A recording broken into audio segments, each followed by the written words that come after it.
السلام علیکم پیارے دوستو، امید ہے کہ آپ خیریت سے ہوں گے۔ ہماری دعا ہے کہ اللہ تبارک و تعالی آپ کو خوش رکھے۔ پیارے دوستو، آج کی اس ویڈیو میں ہم آپ کو بتائیں گے گناہ معاف ہونے کی کچھ نشانیاں کون کون سی ہیں۔ اللہ جب کسی انسان کے گناہ معاف کرتا ہے تو انسان میں کون کون سی نشانیاں ظاہر ہوتی ہے، اور اس کے ساتھ آپ کو بتائیں گے ایک نوجوان کا سچا واقعہ جس نے ایک مردہ لڑکی سے زنا کر دیا تھا۔ اس نے جب عمر رضی اللہ تعالیٰ عنہ کو یہ بات بتائی تو انہوں نے کیا کہا، اور پھر حضرت عمر رضی اللہ تعالیٰ عنہ جب اسے رسول اللہ صلی اللہ علیہ وسلم کی خدمت اقدس میں لے کر حاضر ہوئے تو آپ صلی اللہ علیہ وسلم نے اس سے کیا کہا، اور پھر نوجوان نے کیا عمل کیا کہ اللہ تبارک و تعالیٰ نے اسے بخش دیا۔ پیارے دوستو، ویڈیو شروع کرنے سے پہلے اگر آپ ابھی تک ہمارے یوٹیوب چینل کو سبسکرائب نہیں کیے ہیں تو چینل کو سبسکرائب کر کے بیل آئیکن کو ضرور دبا دیجیے گا۔ تو آئیے شروع کرتے ہیں آج کی ویڈیو۔ پیارے عزیز دوستو، گناہ بڑے سے بڑا بھی ہوں، ہمیں اللہ کی رحمت سے مایوس نہیں ہونا چاہیے۔ مایوسی ایک گناہ ہے، مایوسی جرم ہے۔ جتنا بھی بڑا گناہ اللہ تبارک و تعالی معاف کر دیتے ہیں، وہ سچے دل کی توبہ کو قبول کرتے ہیں۔ وہ روتے دلوں سے اٹھائے ہوئے ہاتھوں کو خالی واپس نہیں لوٹاتے، وہ آنکھوں سے بہنے والے آنسوؤں کی لاج رکھتے ہیں۔ انسان توبہ کرے تو اللہ تبارک و تعالی اس کی توبہ ضرور قبول کرتے ہیں۔ نبی کریم حضرت محمد صلی اللہ علیہ وسلم کا ارشاد ہے کہ 2 قطروں پر اللہ تبارک و تعالی نے جہنم کی آگ حرام قرار دی ہے، ایک شہید کے جسم سے نکلنے والا خون کا قطرہ، اور دوسرا گناہگار کی آنکھ سے احساس ندامت سے بہنے والا آنسو کا قطرہ۔ دونوں قطروں پر اللہ تبارک و تعالی نے جہنم کی آگ حرام کی ہوئی ہے۔ ایک حدیث تو یہ بھی ہے کہ رسول اللہ صلی اللہ علیہ وسلم نے ارشاد فرمایا، اگر انسان کو رونا نہیں آتا، گناہوں کی وجہ سے دل سخت اور آنکھیں خشک ہو چکی ہے، تو پھر رونے جیسی صورت بنا لینی چاہیے۔ رونے والوں کی صورت بنا لینے سے اللہ تعالیٰ معاف فرما دیتے ہیں۔ نبی اکرم صلی اللہ علیہ وسلم نے ارشاد فرمایا، ساری اولاد آدم خطا کار ہیں، بہترین خطا کار وہ ہیں جو توبہ کرتے ہیں۔ پیارے دوستو، کیا آپ جانتے ہیں کہ جو انسان توبہ کرتے ہیں انہیں اللہ تبارک و تعالیٰ کیا انعام دیں گے؟ آئیے سنیے، نبی کریم صلی اللہ علیہ وسلم سے مروی ہے کہ آپ نے ارشاد فرمایا، جب کوئی بندہ گناہ کرتا ہے پھر اللہ تبارک و تعالیٰ سے توبہ کرتا ہے اور وہ اپنی توبہ کو نبھاتا ہے تو اللہ تعالیٰ اس کی ادا کی گئی تمام نیکیاں قبول کر لیتے ہیں اور پھر کیے ہوئے تمام گناہ معاف کر دیتے ہیں، اور ہر نیکی کے بدلے میں اللہ تعالیٰ جنت میں ایک محل عطا فرماتے ہیں اور ایک حور کے ساتھ اس کا نکاح کر دیتے ہیں۔ جو لوگ توبہ کرتے ہیں ان کے لیے 3 انعامات اللہ نے رکھے ہیں۔ عبداللہ بن عباس رضی اللہ تعالیٰ عنہ فرماتے ہیں، رسول اللہ صلی اللہ علیہ وسلم نے ارشاد فرمایا کہ توبہ کرنے والے جب اپنی قبروں سے نکلیں گے تو ان کے سامنے کستوری کی خوشبو پھوٹے گی، یہ جنت کے دسترخوان پر آ کر اسے تناول کریں گے، عرش کے سائے میں رہیں گے، جبکہ بہت سے لوگ حساب و کتاب کی سختی میں ہوں گے۔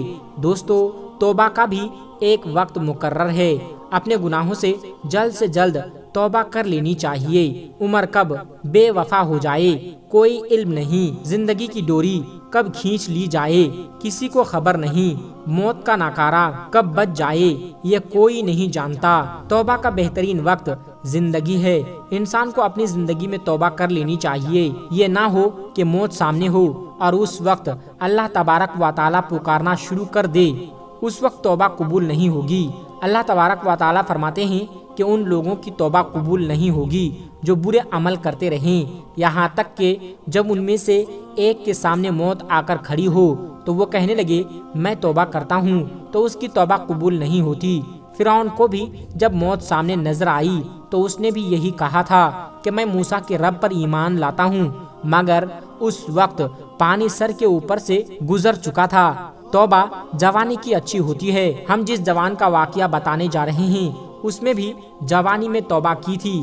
اللہ تبارک و تعالیٰ کے پیارے نبی حضرت محمد صلی اللہ علیہ وسلم کی بارگاہ میں ایک مرتبہ حضرت عمر فاروق رضی اللہ تعالیٰ عنہ حاضر ہوئے اور روتے ہوئے آئے۔ اللہ کے نبی نے جب دیکھا تو کہا، عمر، کس چیز نے تمہیں رلایا ہے؟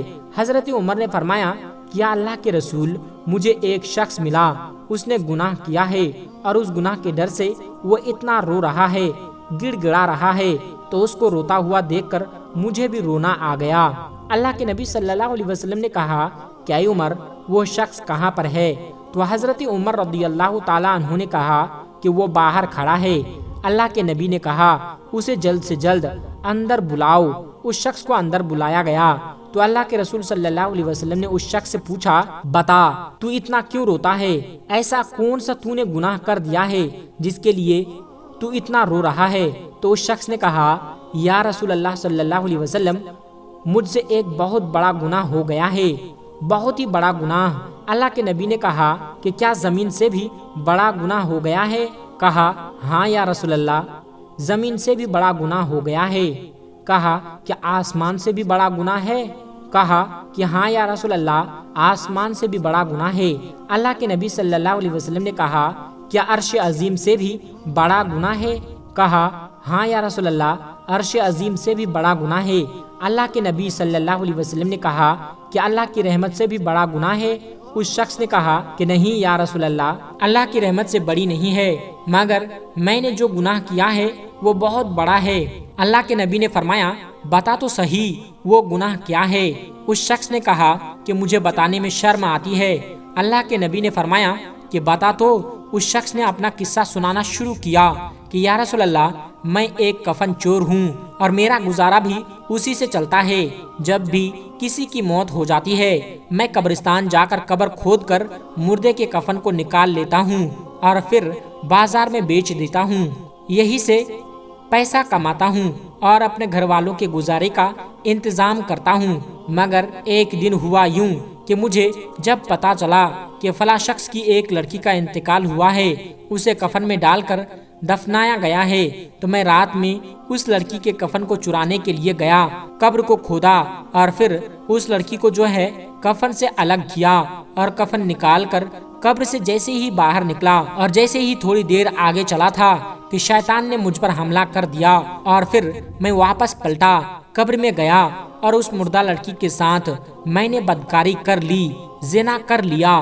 اور پھر جب میں قبر سے باہر نکلا اور چلنے ہی والا تھا کہ پیچھے سے اس مردہ لڑکی کی آواز آئی جو مردہ لڑکی کی تھی، وہ زندہ ہو گئی اور مجھے بد دعا دینے لگی اور کہنے لگی کہ یاد رکھنا ظالم، جب بھی کسی مظلوم پر ظلم ہوتا ہے تو اللہ تبارک و تعالیٰ ان ظالموں کو ضرور سزا دیتا ہے اور تجھے بھی ضرور سزا دیا جائے گا۔